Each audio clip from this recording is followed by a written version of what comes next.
I got it from here, yay, dang. Come on, Jay. Tell him. I'll take blame for that. But then who ain't gonna crack?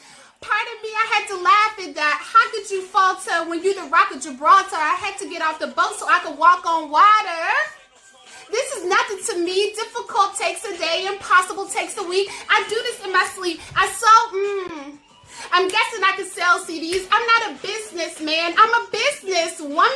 Welcome to Black Wealth Wednesdays, y'all. I am so happy to see you. Today, we are going to be having intentional conversation about how you can get student loan debt free by starting a nonprofit organization. The reason why I play Jay and Kanye's Diamonds Are Forever is because he drops bars after bars after bars in his music. And one of the things that he says is that difficult takes a day, impossible takes a week.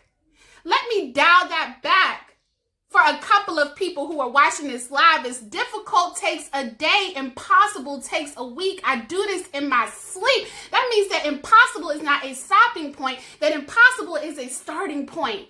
And I know there are some people tuning into this live, and Sally Mae has been ringing your phone month after month after month after month, even during the stimulus where you told Sally, hey, Sally, they told me I had a whole year without you. They told me I had a whole few months where I didn't have to pay you nothing, but Sally still got her hand where? In your pocket.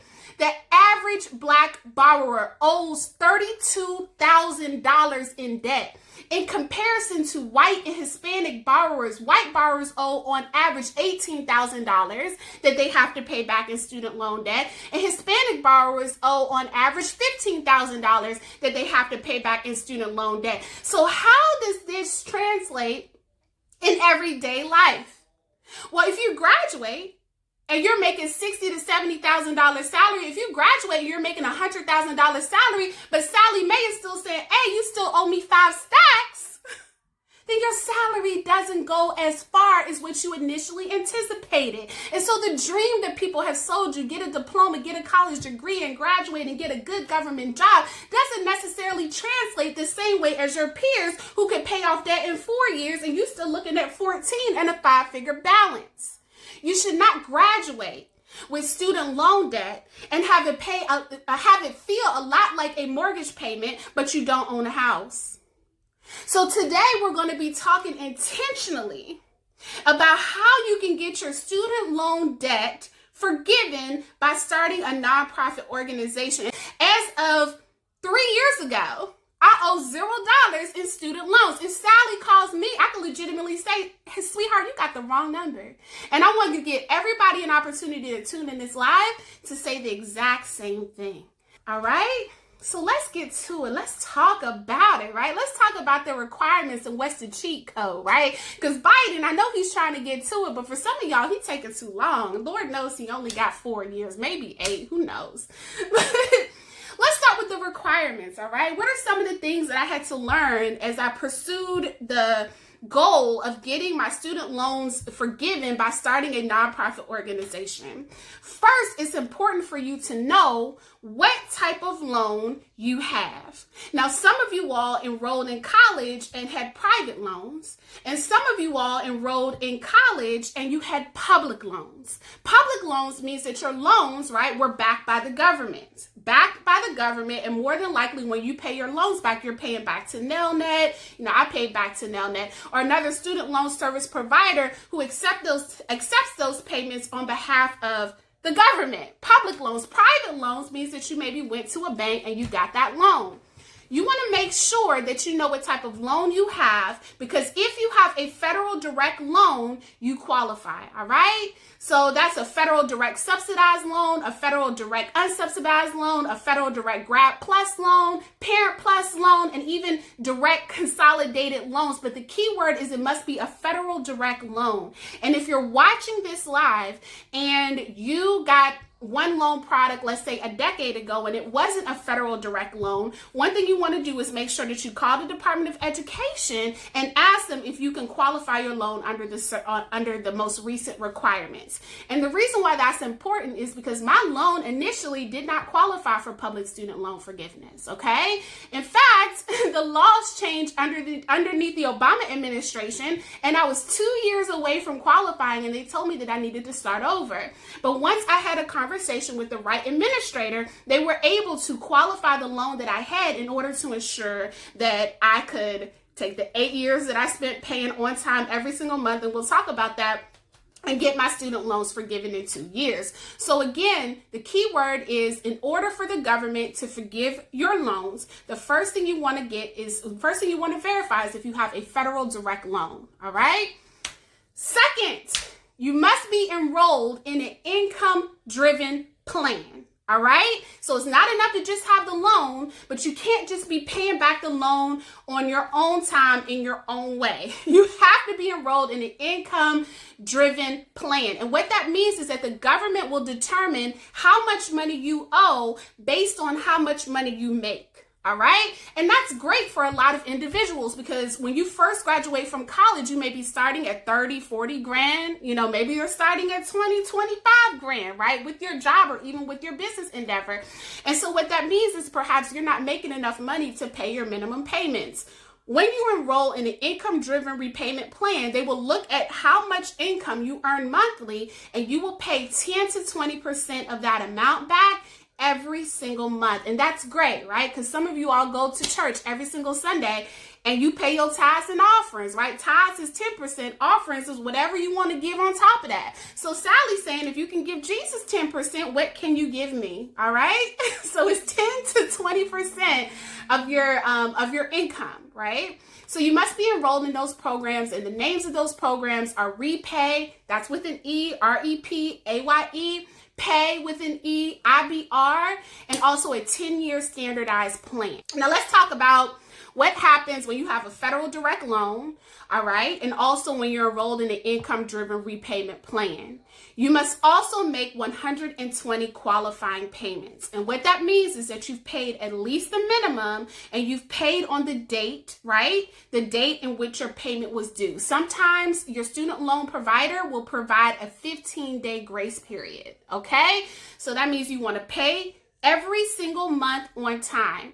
So what happens if perhaps there's 1 month in which you have to go into forbearance, right? Maybe you lose your job, maybe business isn't going well, you can't make the payment, and you skip a payment, you miss a payment. Does that disqualify you? And the answer is no. The 120 qualifying payments must be made over a period of time. Now, if you make 120 qualifying payments every single month, 120 times, that equates to 10 years. But let's say you need to take a break for 4 months, and the student loan service provider provides that reprieve. When you pick back up, so does the count. Okay, so it might be 1, 2, 3, 4. Let's break for a few months, and then you pick up on 5, 6, 7, 8. Okay, now what doesn't count? Let's talk about that. Okay, so your loan can't be repaid while you're still enrolled in school. So if you're listening to this and you're still in undergrad, or perhaps you're pursuing your PhD, or you're getting your graduate program, if you are still enrolled in school, at this point, if you're paying your loans, it may not count towards those 120 qualifying payments. All right. Also, if you're within your grace period, so some of you all remember graduating from college and your student loan service provider gave you 30, 60, 90 days in order for you to start finding a job so you could pay back your student loan later. If you're in your grace period, you don't qualify, all right? And also, if your loan is in deferment or forbearance, right, which means you're not making payments anyway, payments don't count, right? So if your loan is in forbearance, if it's being deferred, they're not counting those 120 payments. So you definitely want to make those notes and make sure that you keep it clear that once your loan is accepting payments, when you're making payment, it's counting towards that 120. Now, I see people asking, what if I make one lump sum that is equal to 10 payments? Does that count? And the answer is no. If you pay extra, it won't help you qualify for forgiveness sooner, okay? So you have to make sure to pay it every single month over those 10 years when it's due. Now, you can pay more if you want to, but that just gets you closer to a $0 balance quicker, Okay, so you definitely want to make sure that you weigh it. Maybe you owe $10,000 and in 10 years you can just pay it off, and maybe this program isn't beneficial to you. But if you're like the person that I mentioned in the example when I first started the live, and you have $30,000 or $40,000 in debt, and you know in 10 years with interest you won't be at a $0 balance, perhaps paying the minimum or a little above the minimum is part of your strategic plan. Okay? Now, the next thing is you must work full-time at a nonprofit organization.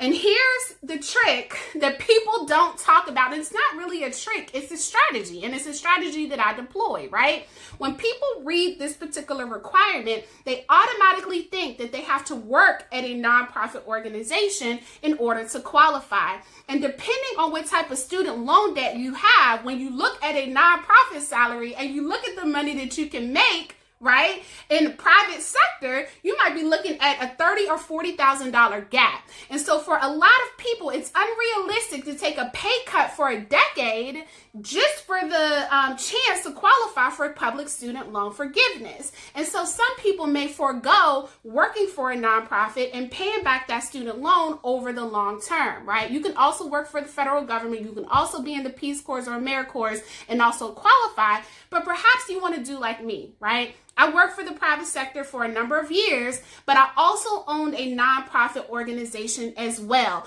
And this is how you qualify by doing both.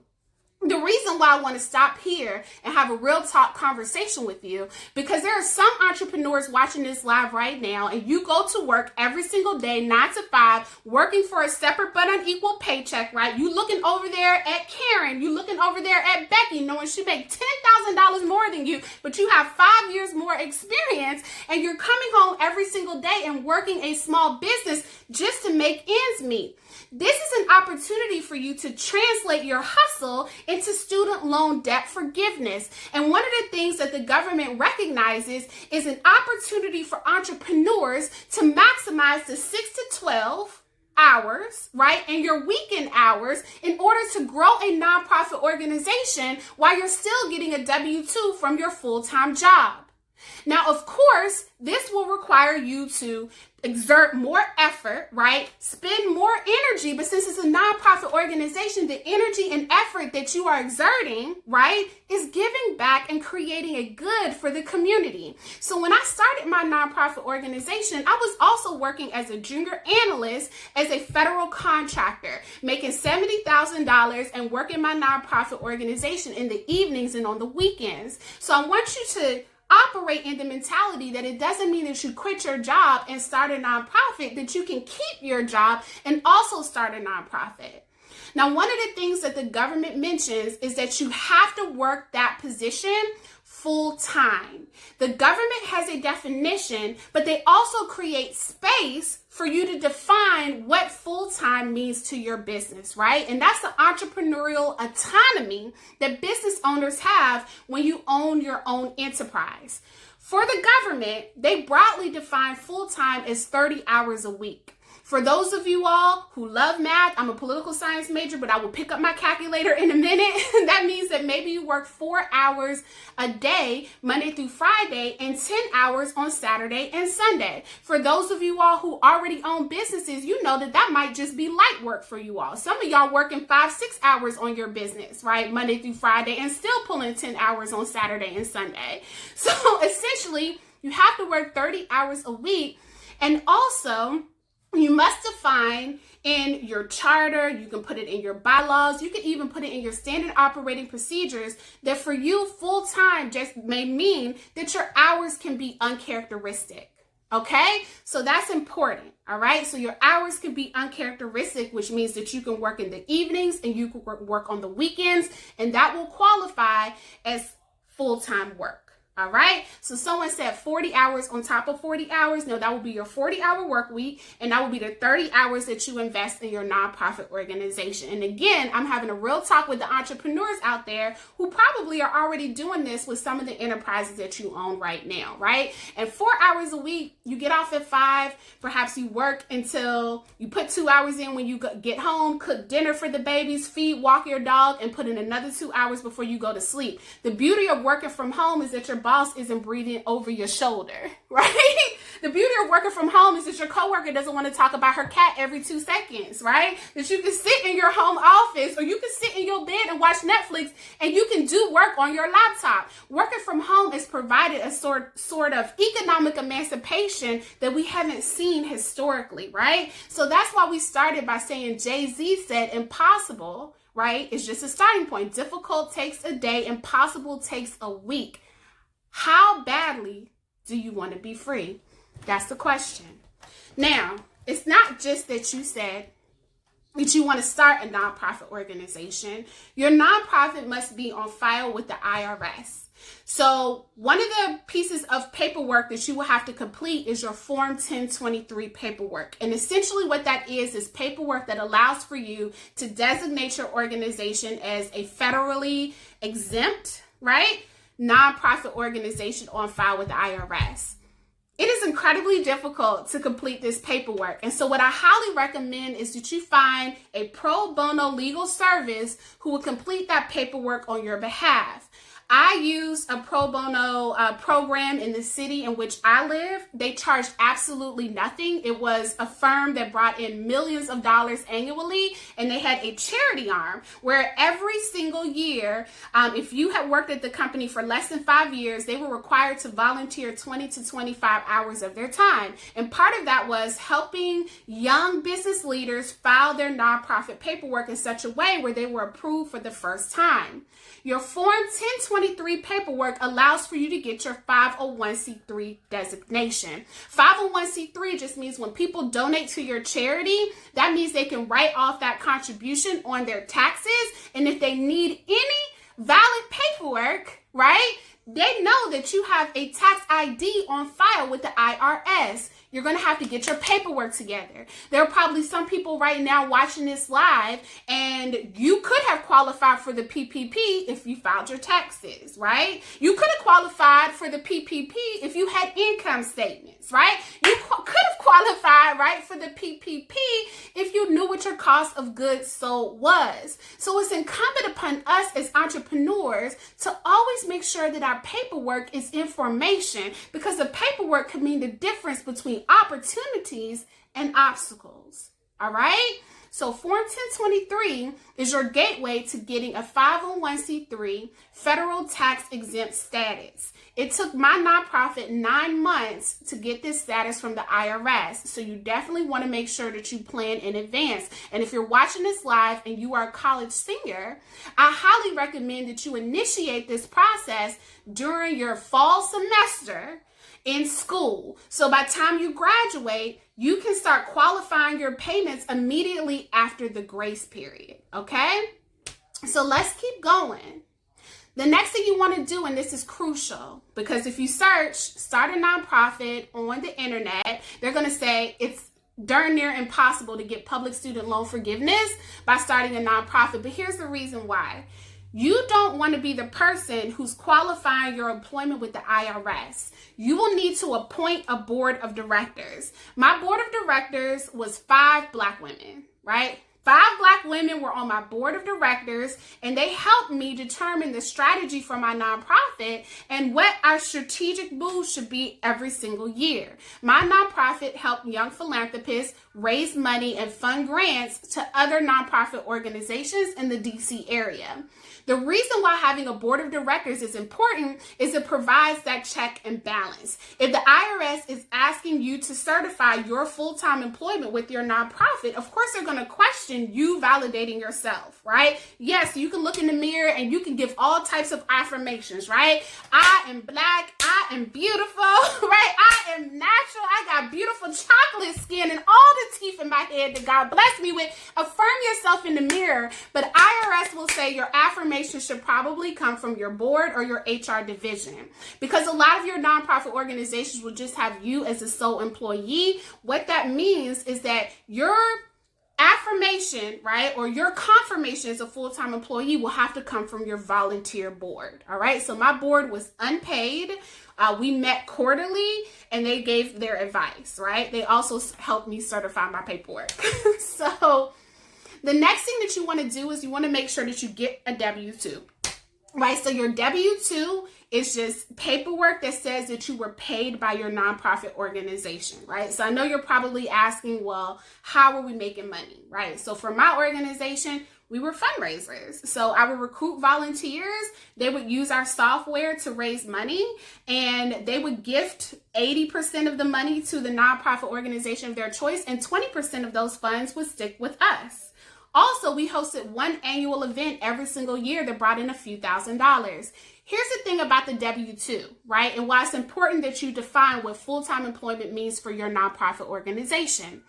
You issue a W-2 if you make over $600. Right? And some people count themselves out because they're thinking, well, a W-2 means that I'm making $50,000, $60,000, right? I'm making $30,000, $40,000. When in all actuality, right, your W-2 can say that you made $601, right? $601. Do the math. 12 months. You have 12 months to make $600 through your nonprofit organization by doing good in the community. And if you can do that, that means you'll have the paperwork you need to qualify yourself for this benefit. All right? And certify yourself as an employee of your nonprofit.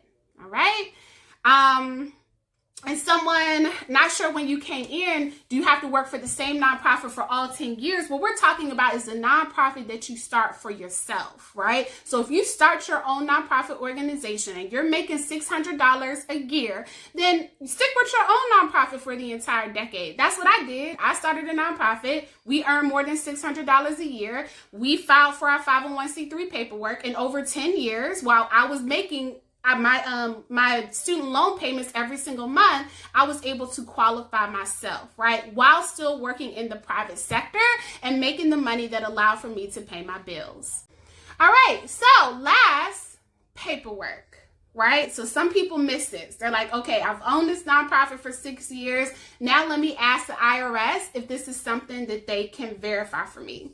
One thing that I didn't do that I wish that I had done differently was certify my nonprofit every single year. I didn't start doing that until year 8. Okay, so you want to make sure that you call up the Department of Education and you verify what form is required for that particular year, because sometimes the forms change from year to year. You're going to be looking for the PSLF, which stands for Public Student Loan Forgiveness Form, and you want to make sure that you complete that form annually. Now, the form is going to ask you if you're requesting forgiveness, if you're requesting certification, or another qualifying question. You want to make sure that you check that you're requesting annual certification. And some of the questions that they're going to ask you is, how many hours do you work a week? It should be at least 30, right?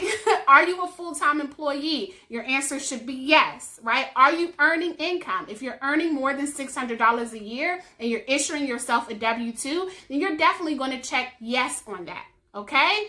Also, one thing that you want to do on this paperwork is you want to make sure that you have an address for your nonprofit organization. There are some people who are going to be living in apartments, right? So you might have to put number this or unit that, or maybe you have a P.O. box. My recommendation is that for your nonprofit, you enlist a registered agent. A registered agent is going to have a physical address, and that registered agent will accept mail on your behalf. They will help you stay compliant with your nonprofit. And then on top of that, what they'll do is provide you a physical address that you can use on your paperwork. One that the IRS can verify as being legitimate. Okay, so the last thing that you want to do is make sure that you submit this every single year for 10 years at least, depending on how many payments that you make. And after 10 years, the goal will be that the government says at this point you have fully qualified. The thing with student loan debt is that some of us are paying back our student loan payments every single month, and we're still paying the black tax. And what that means is that mama's calling you and she's asking you, can you help with the rent? Little brother is calling you, he's asking you, can you buy basketball shoes, right? Your grandma's calling you, she's asking you, can you buy groceries? And if you didn't have to pay Sally Mae $300, $400, $500 every single month, perhaps these requests wouldn't feel like they bankrupt you. So when we're talking about student loan forgiveness, what we're talking about, again, is the type of economic emancipation which allows you to be truly free.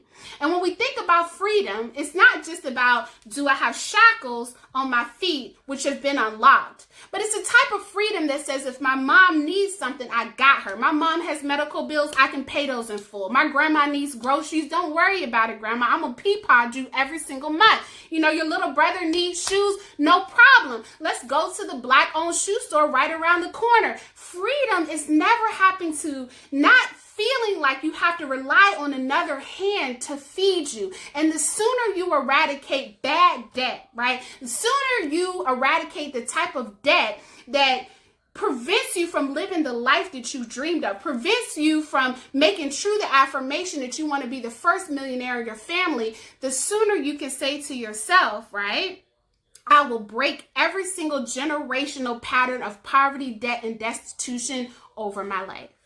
Thank you so much for joining me today.